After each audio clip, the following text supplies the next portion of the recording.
बच्चों, ये जो है कक्षा 10 का क्लास चल रहा है इसमें, और आज आपको जो है प्रश्नावली 3 का जी बताया जाएगा, जिसमें हम आपको क्वेश्चन नंबर आज 8 को हल करेंगे। देखिएगा क्वेश्चन नंबर 8।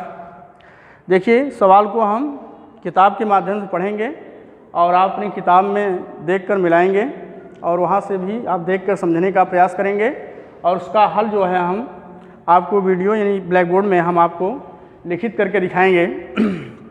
देखिए क्वेश्चन में क्या लिखा गया है। किसी बच्चे को अपने घर से पिकनिक, ये मान लीजिए यहाँ पर उसका घर है और यहाँ पर पिकनिक है। क्या है?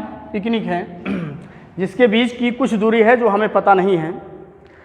क्वेश्चन में क्या कह रहा है, किसी बच्चे को अपने घर से पिकनिक स्थल पैदल पहुंचने में 6 घंटा लगता है। यहाँ घर से अगर पिकनिक जाता है तो उसे 6 घंटा लगता है। कितना लगता है? 6 घंटा। और किंतु वह साइकिल से, ये पैदल है, कैसा है? पैदल है।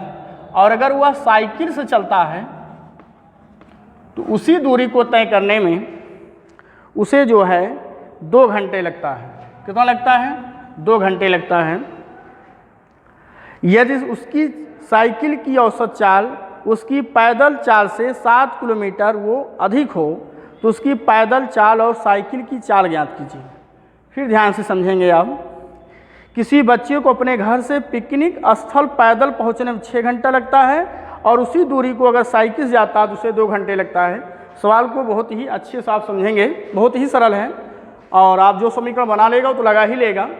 रही बात समीकरणों को बनाने में, समीकरण को कैसे बनाया जाता है। देखिए हम मान लेते हैं ये बच्चे का घर है और ये बच्चे का यहाँ पर उसका जहाँ पिकनिक मनाएंगे वो कुछ दूरी पर है घर से। तो कोई लड़का जो है या कोई बच्चा जब अपने घर से पिकनिक स्थल जहाँ पर मनाया जा रहा है पिकनिक, वहाँ पर अगर वो जाना चाहता है तो पैदल जाता है तो वहाँ तक पहुँचने में उसे 6 घंटा लगता है, और जब साइकिल से जाता है तो उसी दूरी को वो 2 ही घंटा पहुँच जाता है, क्यों साइकिल जा रहा तो स्वाभाविक बात है समय कम लगेगा। तो कह रहा है कि बताइए उसकी पैदल चाल क्या है और जब साइकिल से जाता है तो उसकी चाल क्या है। यही क्वेश्चन पूछा है, उसकी पैदल और साइकिल की चाल ज्ञात कीजिए। तो जो पूछ रहा हम मान लेते हैं, तो यहाँ लिखेंगे आप माना पैदल चाल x किलोमीटर प्रति घंटा है। हमने मान लिया कि पैदल चाल उसकी कितना है, x किलोमीटर प्रति घंटा,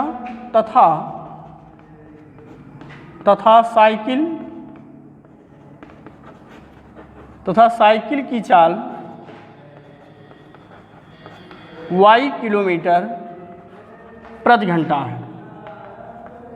अब देखिए तो इन्होंने जो पूछे वही आप मानिए। इन्होंने पूछा था उनकी पैदल चाल क्या है और साइकिल की चाल क्या है, तो हमने मान लिया पैदल चाल x किलोमीटर प्रति घंटा है और साइकिल की चाल क्या है, y किलोमीटर प्रति घंटा है। तो आप यहाँ लिखेंगे, देखो पहली शर्त, क्योंकि 2 शर्त दिए हैं, तो पहली शर्त में इन्होंने कहा है, क्या कहा है कि जब कोई लड़का या कोई बच्चा अपने घर से पिकनिक स्थल को जाता है तो पैदल उसे जाने में 6 घंटा लगता है, और जब साइकिल से जाता है तो उतनी ही दूरी तय करने में उसे 2 घंटे लगता है। तो हमें पता क्या है, समय पता है और उन दोनों की चाल पता है। तो हमको क्या ज्ञात करना है, दूरी, यानी उसके घर से पिकनिक स्थल के बीच की दूरी क्या है, और हमें दूरी पता नहीं है, लेकिन दोनों स्थिति में देखते हैं कि दूरी वही है। भाई सिर्फ किसे जाने और का जो है वो अलग अलग ढंग से जा रहा है, लेकिन दूरी वही है। भाई अगर पैदल जाता है तब भी वहीं जा रहा है, साइकिल से जा रहा है तब भी वहीं जा रहा है। इसका मतलब दोनों की दूरियां जो है आपस में बराबर है। तो हम करेंगे क्या, पहली शर्त में पैदल द्वारा दूरी निकालेंगे और साइकिल के द्वारा उसकी दूरी निकालेंगे, और दोनों है क्या, बराबर हैं, एक ही जगह जा रहा है। तो जब दोनों बराबर हैं तो उनको हम बराबर कर देंगे तो हमारा पहला समीकरण मिल जाएगा। तो इसीलिए लिखा गया पहली शर्त पैदल। देखो आप जानते हैं चाल बराबर होता है, सूत्र देखो याद कर लीजिए कि चाल बराबर हमारा होता है दूरी बटा समय। तो हमें निकालना क्या है, दूरी, तो दूरी बराबर होता है चाल गुणित समय। तो पैदल वाली चाल हमने क्या माना है, यक्स, और समय हमारा क्या है 6, दोनों बराबर होंगे क्योंकि हमको वहीं जाना है। और साइकिल की चाल हमारा है y और समय क्या लग रहा है 2। तो हमारा पहला समीकरण बन गया 6x माइनस 2y बराबर 0। ये हमारा पहला समीकरण प्राप्त हो गया। बहुत ही ध्यान से समझेंगे बच्चे। देखो एक बार हम फिर समझा देते हैं आपको कि क्वेश्चन में कह रहा है कि कोई बच्चा है जो अपने घर से पिकनिक स्थल पे जाता है और जाने के लिए उसने 2 स्थितियों में जा रहा है, एक बार पैदल जा रहा है तो एक बार साइकिल से जा रहा है। तो पहली बार जब गया उसने पैदल तो देखा उसे 6 घंटे लगता था, और जब उसने साइकिल से दोबारा गया तो उसी दूरी को तय करने उसे 2 ही घंटे में तय कर लिया। तो कह रहा बताओ उसकी पैदल चाल क्या थी और साइकिल की चाल क्या थी। तो हमने मान लिया कि पैदल चाल x है और साइकिल की चाल क्या है, y है। तो दोनों स्थितियों में वो दूरी क्या है, एक ही है, इसलिए क्या होगा बराबर। तो हमने पहला समीकरण पा गया 6x माइनस 2y बराबर 0, या इसको हम लिख सकते हैं और सरल कर देंगे तो हम 2 से भाग देंगे, 2 तिहाई 6 बराबर 0। ये हमारा पहला समीकरण हो गया। अब देखो दूसरी शर्त में क्या कह रहा है, दूसरी शर्त बेटा, दूसरी शर्त में कह रहा है, ध्यान दीजिएगा। देखो किताब में क्या लिखा है दूसरी शर्त में कि यदि साइकिल की औसत चाल, तो देखो साइकिल की औसत चाल क्या है, y है, और ये हमारा पैदल की औसत चाल है। तो कह रहा है साइकिल की औसत चाल उसकी पैदल चाल से 7 किलोमीटर प्रति घंटा ये अधिक है, ये 7 ज़्यादा है। तो बराबर कब होगा आप लोग समझ गए होंगे।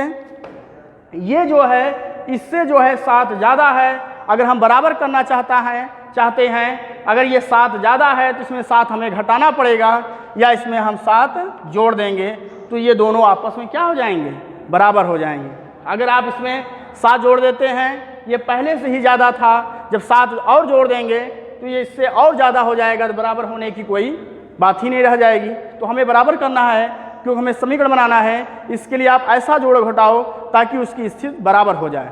तो इन्होंने कहा था कि जो साइकिल की चाल है पैदल चाल से ये 7 किलोमीटर प्रति घंटा रफ्तार ज़्यादा है इसकी, तो ये दोनों बराबर कब होंगे, या इसमें 7 हम घटा दें या इसमें हम 7 जोड़ दें, तो ये दोनों आपस में क्या हो जाएंगी, चाल बराबर हो जाएंगे। तो ये हमारा चाल आ गया। इसको हम पक्षांतर करेंगे तो ये हमारा बन जाएगा -x धन y बराबर 7 के। ये हमारा दूसरा समीकरण हो गया, पक्षांतर किया गया -x प्लस y बराबर 7। तो एक समीकरण हमारा ये है, एक समीकरण हमारा ये है। तो जब 2 समीकरण हमें प्राप्त हो गए, अब इन्हीं दोनों को हल करके हम x y का मान जब ज्ञात करेंगे तो वही उसकी पैदल और साइकिल की चाल आ जाएगा। अब इसके लिए आप यहाँ तक हमने हल कर दिया, इसके बाद तो अब आप हल ही कर सकते हैं। देखने के बाद बहुत ही सरल है। अब देखिए दोनों आपस में बराबर हैं, तो इसको हम चिन्ह क्या हैं, विपरीत हैं, तो जोड़ देंगे। तो यहाँ लिखेंगे हम समीकरण 1 और 2 को जोड़ने पर,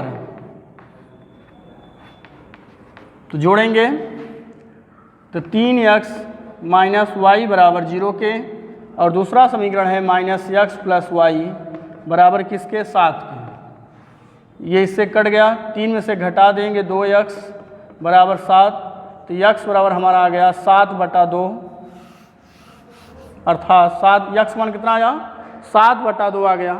अब x का मान आपके पास 2 समीकरण है, एक यहाँ एक यहाँ, इन दोनों में कहीं भी रख सकते हैं आप, तो उसका हम y का मान भी ज्ञात कर सकते हैं। तो यहाँ आप लिखेंगे x का मान समीकरण 1 में रखने पर, तो एक हमारा यही इसमें रख देंगे। देखिए हमारा एक समीकरण यही था, तो 3 गुणित x का मान 7/2 है, -y बराबर 0 के। इसको सरल कर देंगे, पक्षांतर करेंगे तो y बराबर 7 तरीक 21/2 आया। ये हमारा y का मान है और ये हमारा x का मान है। तो x किसका था, पैदल, और y किसका था, साइकिल। तो हमारा आंसर आ गया कि वह जो लड़का है अगर पैदल जाता था तो वह 7/2 किलोमीटर प्रति घंटा की रफ्तार से जाता था। जब साइकिल से जाता था उसकी जो चाल होती थी क्या रहता था, 21/2 किलोमीटर प्रति घंटा की रफ्तार से चलता था। ये आंसर हो गया। आप इसको जब x और y का मान आ जाएगा तो आप लास्ट में अंतिम में बोर्ड की परीक्षाओं में आप उत्तर के तौर पे यहाँ दर्शाना होगा। अतः बच्चे द्वारा पैदल चाल 7/2 किलोमीटर प्रति घंटा है और साइकिल की चाल जो है 21/2 किलोमीटर प्रति घंटा है। अब इसी तरह देखिए क्वेश्चन नंबर हम आपको 10 बता देते हैं, इसी तरह 9 है, 8वीं की तरह आप इसको लगा लीजिएगा। हम आपको जो है क्वेश्चन नंबर 10 बता रहे हैं। देखिए क्वेश्चन नंबर 10 में क्या कह रहा है। ऋतु जो है, ऋतु एक लड़की का नाम है, ऋतु जो है धारा के अनुकूल 2 घंटे में 20 किलोमीटर तैर सकती है और धारा के प्रतिकूल 2 घंटे में 4 किलोमीटर तैर सकती है। उसकी स्थिर जल में तैरने की चाल और धारा की चाल ज्ञात कीजिए। स्थिर मतलब जब पानी का बहाव ना हो। भाई हम जानते हैं ये आप विज्ञान में पढ़े हैं, विज्ञान का माध्यम से सभी लोग, कि जब हम हवा की दिशा में जाते हैं या कहीं बहाव जल का हो, अगर जल की दिशा में अगर हम तैरते हैं तो हमारा चाल हमेशा ज़्यादा रहता है, उसके विपरीत आते हैं तो हमेशा हम उसकी चाल कम रहती है।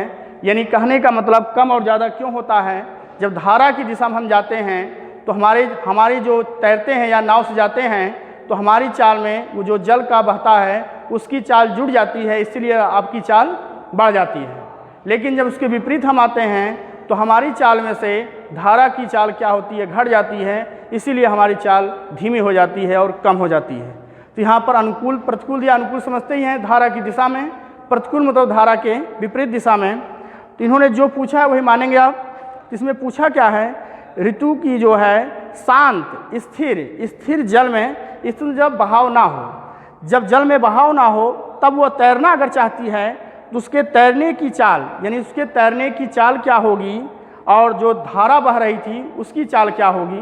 तो हम मान लेते हैं जब जल शांत रहता है तब ऋतु जो जब तैरती है तो उनके तैरने की चाल x किलोमीटर प्रति घंटा है, और जब जल में बहाव शुरू हो जाता है तो हम मान लेते हैं कि धारा का जो वेग है, जो प्रवाह की चाल है, वो y किलोमीटर प्रति घंटा है। तो सबसे पहले हम लिखेंगे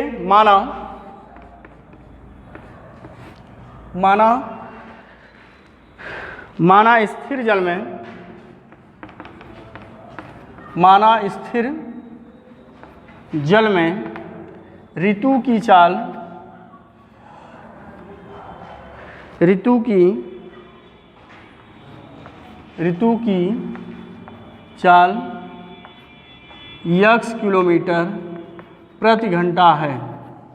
हमने मान लिया स्थिर जल में ऋतु की चाल क्या है, x किलोमीटर प्रति घंटा, तथा धारा की चाल y किलोमीटर प्रति घंटा है। दोनों हमें पता हो गया। अब आगे आप लिखेंगे धारा के अनुकूल दिशा में, धारा के अनुकूल, धारा के अनुकूल दिशा में,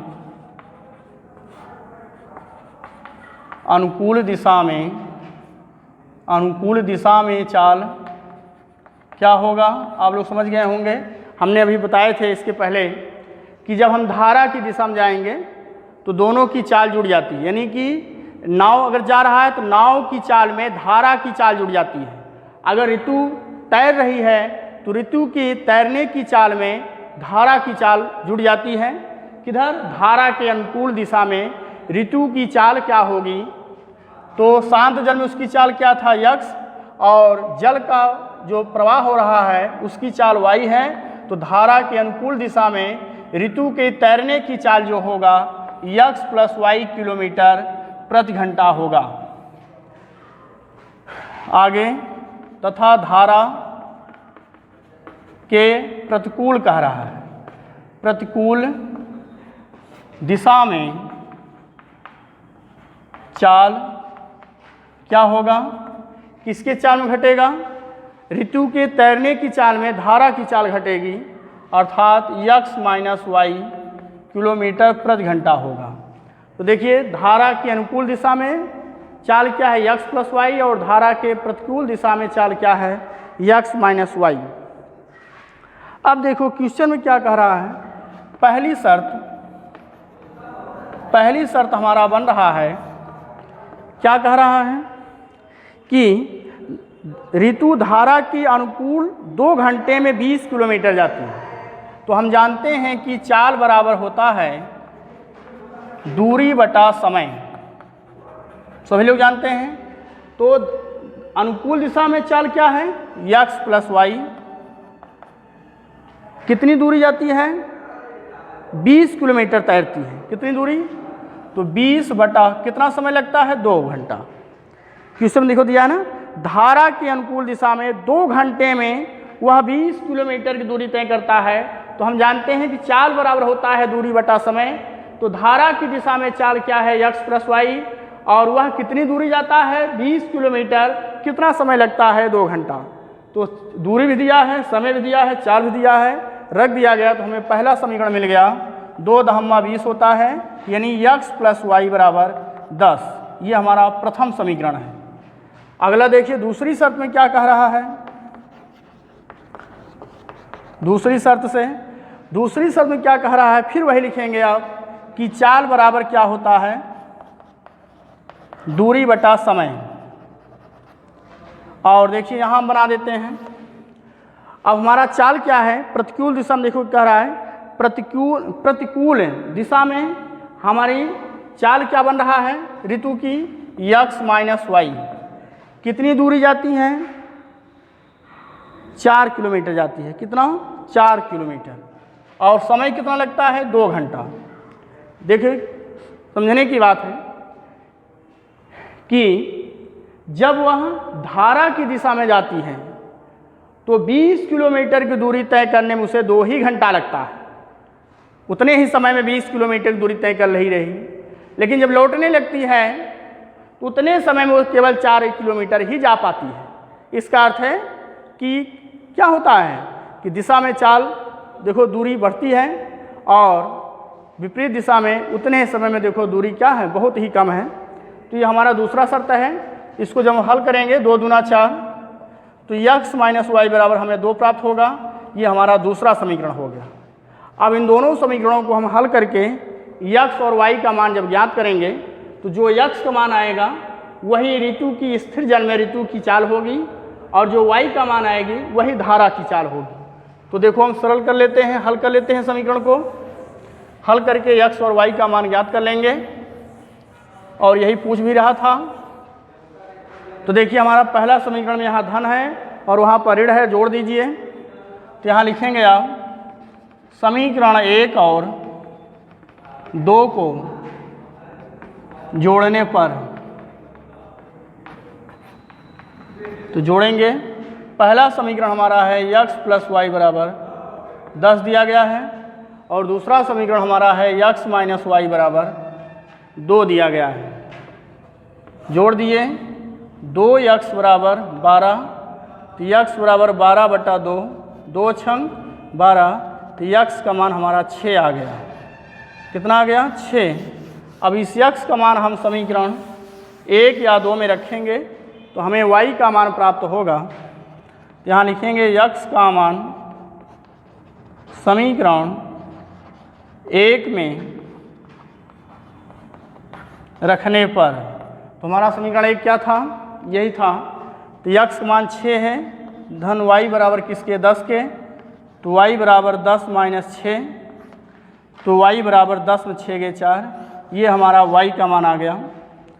तो आप अंतिम में उत्तर के तौर पर दिखाने के लिए आप लिखेंगे अतः स्थिर जल में ऋतु की चाल 6 किलोमीटर प्रति घंटा है, और जब धारा की प्रवाह होने लगती है तो उस धारा की चाल क्या बन रही है 4 किलोमीटर प्रति घंटा हो रहा है।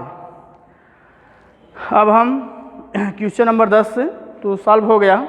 इसी तरह से क्वेश्चन नंबर 11, 12, 13 है। इन तीनों में से एक सवाल हम बता देते हैं आपको। तो इस तरह से सवाल को आप पढ़कर बारी बारी से प्रत्येक शर्त को पढ़कर आप समीकरण 1 समीकरण 2 बनाकर हल करके x और y का मान ज्ञात करेंगे तो जो पूछता है उसका मान आ जाएगा। क्वेश्चन नंबर 11 तो भिन्न जैसा है और क्वेश्चन नंबर 12 पिता और पुत्र वाला दिया गया है। इसको आप लगा ही सकते हैं, हमने पीछे बताया गया है आपको। क्वेश्चन नंबर 1, 2, 3 में बताया गया था, तो आप इसको कर सकते हैं। अब देखो हम क्वेश्चन नंबर 13 बता देते हैं, या 14, 15 सब एक ही जैसा है, तो हम क्वेश्चन नंबर आपको 12 ही बता देते हैं क्योंकि अनुपात में दिया गया है। क्वेश्चन नंबर 12 में देखिए, पिता और पुत्र की वर्तमान आयु का अनुपात जो है 5:2 है। पिता और पुत्र जो वर्तमान जो चल रहा है, अगर उनका हम अनुपात करते हैं पिता और पुत्र का, तो जो अनुपात हमें प्राप्त होगा वो 5:2 होगा। आगे कह रहे हैं कि 10 वर्ष बाद जब उसने देखा कि इस समय 5:2 का अनुपात है, तो उन्होंने कहा देखो आगे क्या बनता है। तो 10 वर्ष बाद उनकी आयुओं का जब अनुपात किया गया तो 2:1 मिला। तो कह रहा बताइए दोनों की वर्तमान आयु क्या था जो इस समय 5:2 का अनुपात बन रहा है, 10 वर्ष बाद निकाला जा रहा है, तो उनका अनुपात 2:1 मिल रहा है। इनकी वर्तमान आयुओं में क्या आयु चल रही है, तो हम बताए हैं शुरुआत में, जो पूछे वही आप मानिए। तो हम यहाँ मान लेते हैं, माना पिता की वर्तमान आयु, माना पिता की वर्तमान आयु x वर्ष और उसके पुत्र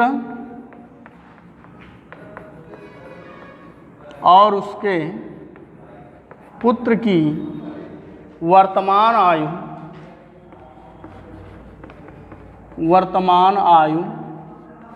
y वर्ष है। हमने मान लिया दोनों का कि पिता की वर्तमान आयु कितना है x वर्ष और उसके पुत्र की वर्तमान आयु y वर्ष है। अब पहली शर्त में क्या कह रहा है,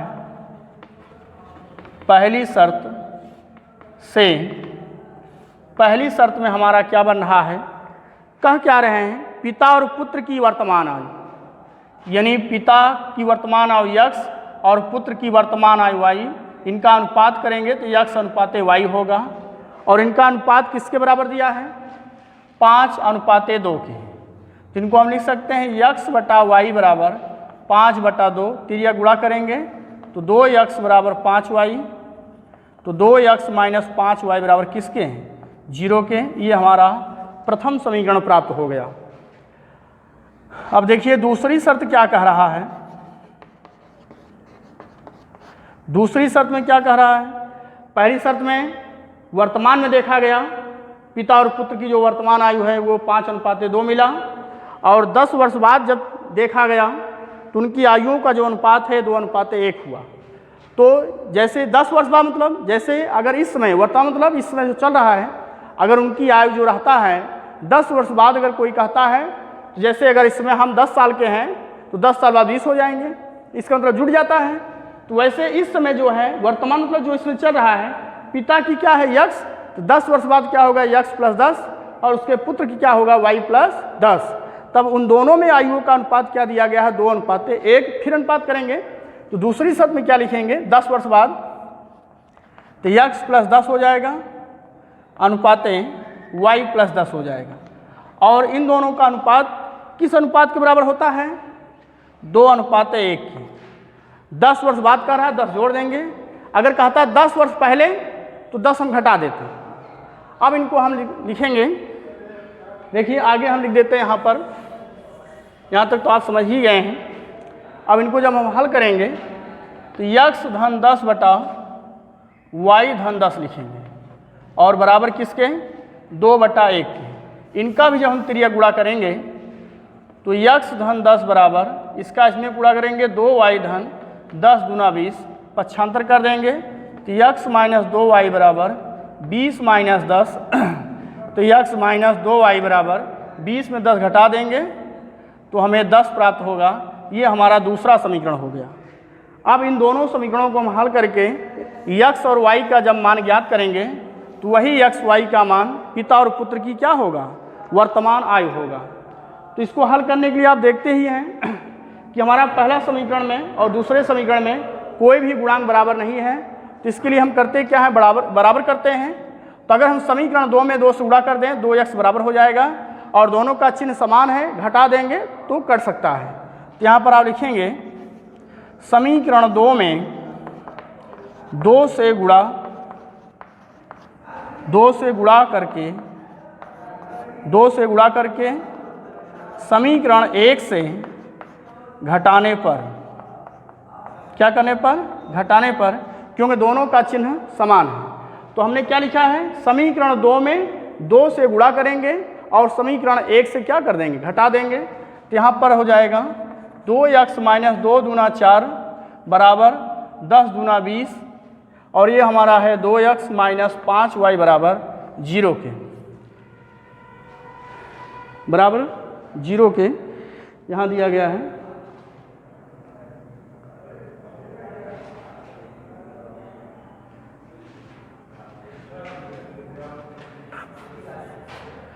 अब देखिए, अब घटाएंगे, घटाने पर नीचे का चिन्ह बदल जाता है। यहाँ माइनस हो गया, यहाँ प्लस हो गया, यहाँ माइनस, ये इससे कट गया।